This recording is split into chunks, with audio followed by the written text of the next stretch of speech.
Bueno, entonces hay muchas propiedades que contribuyen al desarrollo y crecimiento de los tumores. Para convertirse en una célula cancerosa o tumoral, una célula somática normal debe adquirir una serie de propiedades aberrantes a medida que va evolucionando. La lista de propiedades aberrantes que tiene que adquirir están listadas acá, ¿no? O sea, la célula esta aberrante o la célula normal, la primera cosa que tiene que hacer es crecer cuando no debe, ¿sí? Ayudada, digamos, por un metabolismo cambiado desde la fosforilación oxidativa a la glicólisis anaerobia. O sea, en esta lista muestra todas las cosas que tiene que ir adquiriendo o que debería poder o que deben hacer las células para poder volverse tumorales, ¿no? Lo otro que tiene que hacer una célula para volverse tumoral es pasar a través del ciclo celular cuando no debería. O sea, si hay algún daño en el DNA o algún otro problema, la célula debería poder morirse y de esa manera no prosperar. Pero para volverse tumoral tiene que ser capaz de no responder a esas señales de muerte o de detención, ¿no? Tiene que ser capaz de escapar de su tejido inicial y sobrevivir y proliferar en un tejido nuevo, generando metástasis. También las células tienen que tener la posibilidad de sobrevivir y continuar dividiéndose en condiciones de estrés que arrestarían o matarían células normales. En general, las células cancerosas, las células tumorales, son menos propensas a morirse por apoptosis. Y son células, las tumorales, que son genética y epigenéticamente inestables y también escapan a la senescencia replicativa celular, ¿sí? O sea, son capaces de evadir un montón de controles que normalmente en el desarrollo normal de una célula, de un organismo, todas estas cosas frenan el crecimiento e inducen la muerte, pero en este caso, en los tumores, digamos, de alguna manera todos estos mecanismos de control son bypaseados. Bueno, y digamos, después de muchos años de estudio, a partir, digamos, de distintos tipos de cánceres que fueron surgiendo, se pudieron identificar un montón de genes que son críticos para la promoción del cáncer, ¿sí? Y estos genes críticos que inducen cáncer se dividen en dos grupos de acuerdo a si generan mucha o poca actividad del producto que codifican. Puede haber, a veces una célula normal sufre un solo evento de mutación y va a generar, esta mutación permite activar un gen, ¿sí? O por decirlo de otra manera, a ver, las mutaciones en genes que generan una ganancia de función, a esos genes se los van a llamar protoncogenes, ¿sí? La versión mutada de esos genes, ya sea una mutante superactiva o la forma sobreexpresada de ese gen, se llama oncogen. Entonces, una célula normal tiene hay muchos protoncogenes. Uno, por ejemplo, podría ser la proteína RAS o MYC. MYC es un protoncogen. ¿Qué quiere decir? En la célula que está en estado normal, está normal, está bien. Ahora, en general se vio que, MYC es un blanco común de mutación en muchos cánceres. Entonces, cuando una mutación activa al protoncogen MYC, lo vuelve en oncogénico, ¿sí?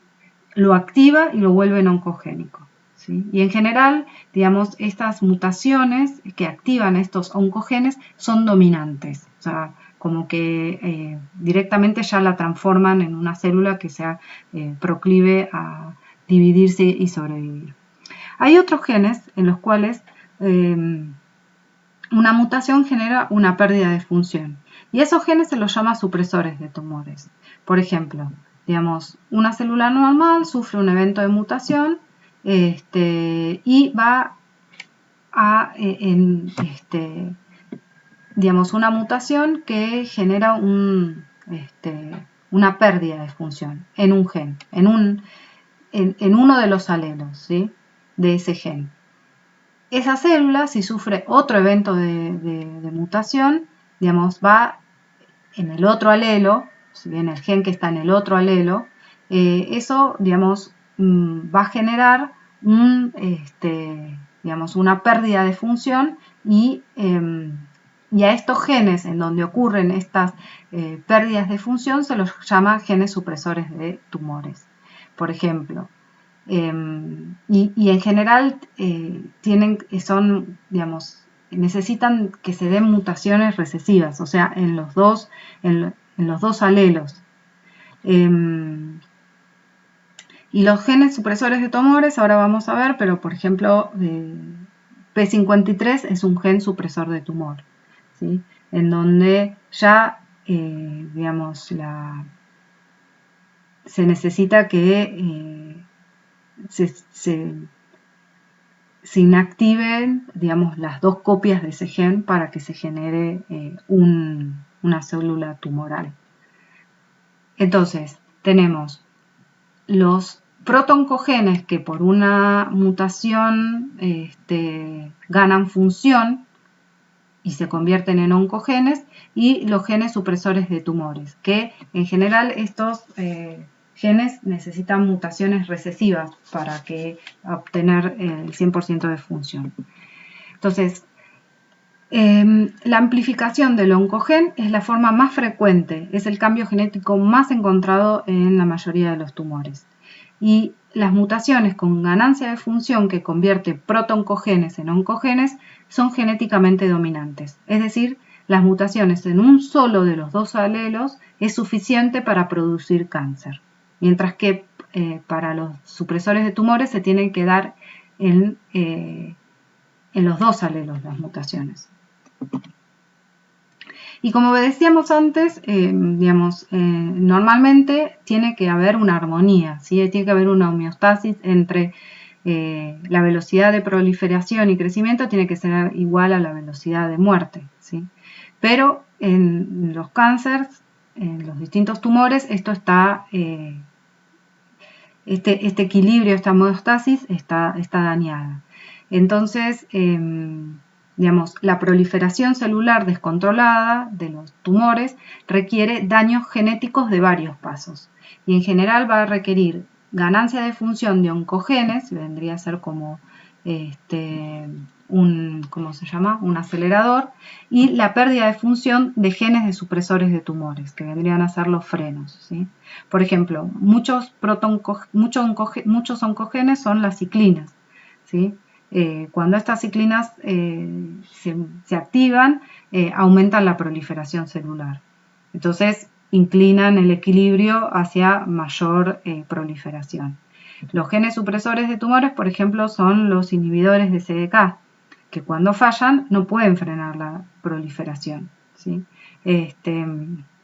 Entonces, bueno, si estas están mutadas, otra vez el equilibrio está para la proliferación y no para el freno. Y bueno, en estos, los genes, los oncogenes y los supresores de tumores, digamos, son distintos grupos de genes que van a estar mutados y se necesitan que estén mutados para que ese equilibrio se pierda y entonces la célula pueda dividirse descontroladamente, proliferar y bueno, en ese camino matar al organismo. Entonces, un oncogen es cualquier gen que codifica una proteína capaz de transformar células en cultivo o inducir cáncer en distintos modelos animales, sobre todo en ratones se usa para esto. De los numerosos oncogenes conocidos, en su mayoría derivan de genes celulares normales, o sea, cuando no están mutados son protoncogenes. Por lo general, los protoncogenes codifican moléculas que son inductoras del crecimiento y sus receptores, proteínas antiapoptóticas y factores de transcripción, ¿sí? Como por ejemplo, no sé, proteínas como RAS, RAF,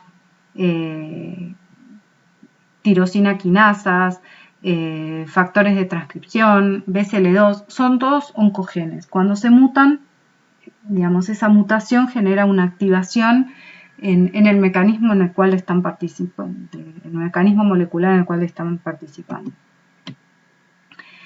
Entonces, la conversión o la activación de un protoncogen a un oncogen generalmente involucra una mutación con ganancia de función. Y existen por lo menos 3 mecanismos por los cuales se generan. Puede ser que haya una mutación o una deleción puntual en la secuencia codificante de ese gen que lleve a que produzca una proteína hiperactiva que se produzca en grandes cantidades. Puede haber una amplificación de genes, es decir, que durante la replicación se ocurren errores y esto lleva a que haya una amplificación de un gen y esto a su vez produce una sobreproducción de una proteína particular. O puede haber rearreglos de cromosomas que van a generar, en algunos casos, que una secuencia regulatoria genere que un gen que está arriba abajo se produzca en mayor cantidad, ¿sí? O que también se fusione una zona, digamos, se fusione una zona de DNA, una zona regulatoria del DNA, con un gen que codifica para una proteína, lo cual va también a generar una hiperproducción de esa proteína de fusión. Por ejemplo, como ejemplo de mutación puntual, es decir, cuando hay una mutación en un único par de bases, en un protoncogen que va a generar un producto proteico que va a ser activo en forma constitutiva. Un ejemplo de esto es lo que ocurre en el receptor de crecimiento epidermal que se llama IGF. Normalmente este gen tiene un dominio extracelular y un dominio citoplasmático, el cual, digamos, una vez que el ligando se une a este receptor, este dominio citoplasmático es fosforilado. Bueno, hay mutaciones puntuales en este gen, en el IGF, que lo que hacen es generan que este receptor no tenga el dominio extracelular. Y eso genera una activación constitutiva del receptor. Estas mutaciones puntuales se encuentran, por ejemplo, se encontraron en muchos casos de glioblastomas, que son cánceres que están neuronales, ¿sí? de las células de la glía, que es un cáncer del sistema nervioso. O por ejemplo, otro ejemplo de una mutación puntual en un protoncogen es el gen RAS. ¿Se acuerdan que RAS es una GTPasa monomérica que ayuda a transmitir las señales desde la membrana plasmática al interior celular, ¿sí? Los oncogenes de RAS aislados de tumores humanos contienen mutaciones puntuales que generan una proteína RAS hiperactiva que no puede apagarse por la hidrólisis del GTP que tiene unido, no se hidroliza el GTP que está unido a GDP, que se acuerdan que eso en general era lo que frenaba la activación de estas proteínas.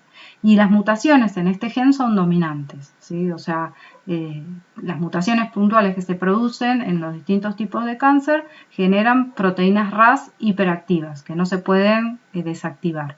Hay 3 miembros en la familia de RAS y se vio que en un 30% de los cánceres tienen mutados algún miembro de esta familia.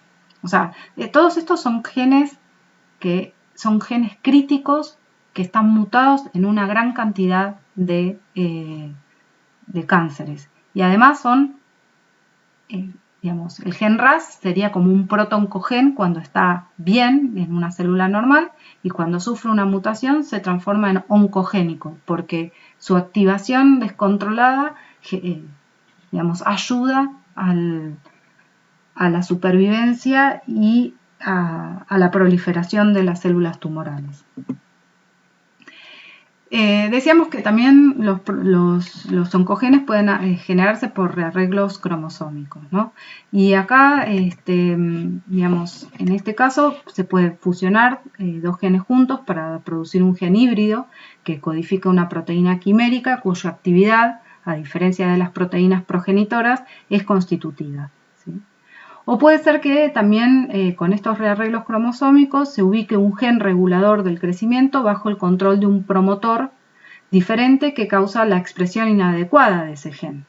Por ejemplo, en el linfoma de Burkitt hay un rearreglo del gen MYC, que el gen MYC estimula crecimiento y división celular, que hace que se ubique el gen MYC bajo un promotor que normalmente dirige la expresión de anticuerpos en los linfocitos B. Y como consecuencia, estos pacientes tienen los linfocitos B mutados y estos linfocitos tienden a proliferar excesivamente y forman tumores, ¿sí? También hay otros casos en donde hay translocaciones cromosómicas, como la leucemia mielogenous, que no sé cómo se dice, que hay translocaciones entre el cromosoma 9 y el cromosoma 2, lo cual, digamos, genera un cromosoma aberrante, un cromosoma 9 aberrante y un cromosoma chiquitito, ¿sí? Que se llama cromosoma Filadelfia. Y en este cromosoma Filadelfia se fusiona, digamos, una proteína con una actividad tirosinquinasa. Y esa tirosinquinasa está superactivada y también genera leucemia. Y después también decíamos que los protooncogenes o los oncogenes pueden producirse por una amplificación génica, es decir, que hay una replicación anormal del DNA. Se trata de una amplificación de un segmento de DNA que incluye un protooncogen, de manera que existan numerosas copias de ese gen, lo cual conduce a la sobreproducción de la proteína codificada. En algunos cánceres se vio que esto ocurre con el gen MYC, ¿sí? Entonces, pónganle que acá se amplificó el gen MYC 3 veces, con lo cual hay 3 veces más cantidad de esta proteína en estos cánceres que en células normales, ¿no? Y bueno, los genes supresores de tumores.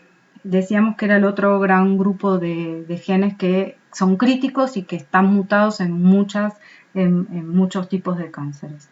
Los genes supresores de tumores van a codificar proteínas que de una u otra forma inhiben la proliferación celular.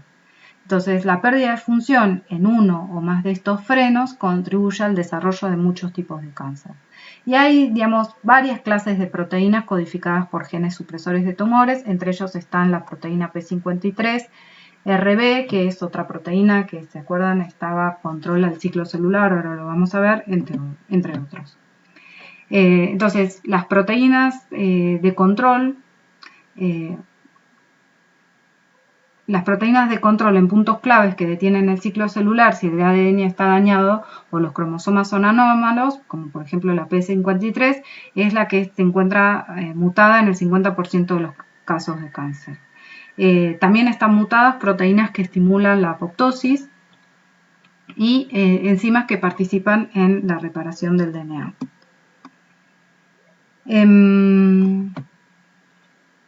Dentro de estos genes supresores de tumores se encuentran el P16, que es un inhibidor de CDKs, como CDK4 y CDK6, o sea que regulan el paso de G1 a S, y el gen RB, ¿sí? Que este gen codifica las proteínas RB, que es un regulador universal del ciclo celular, presente en todas las células del cuerpo. Y va a actuar como un corte en la progresión del ciclo y su pérdida permite que la célula entre al ciclo celular inapropiadamente. Fíjense que muchos de estos genes supresores de tumores son genes que normalmente controlan el ciclo celular, ¿no? Entonces, acá les pongo en dónde participaba RB. Acuérdense que frente a una señal mitogénica se activaba la expresión de MYC que MYC es un factor de transcripción que, digamos, regulaba la actividad de la G1-CDK, ¿sí? Lo que hacía es que digamos, inducía la fosforilación de esta proteína que a su vez, digamos, en esta proteína activa, la G1-CDK, es capaz de fosforilar a la proteína RB que se encuentra inactivando a la proteína E2F. Entonces, el gen MYC activa a la G1-CDK, que a su vez fosforila RB fosforilado se inactiva, esta proteína E2F, entonces induce la expresión de las ciclinas SCDK, con lo cual, digamos, el ciclo entra en la fase de replicación, ¿sí?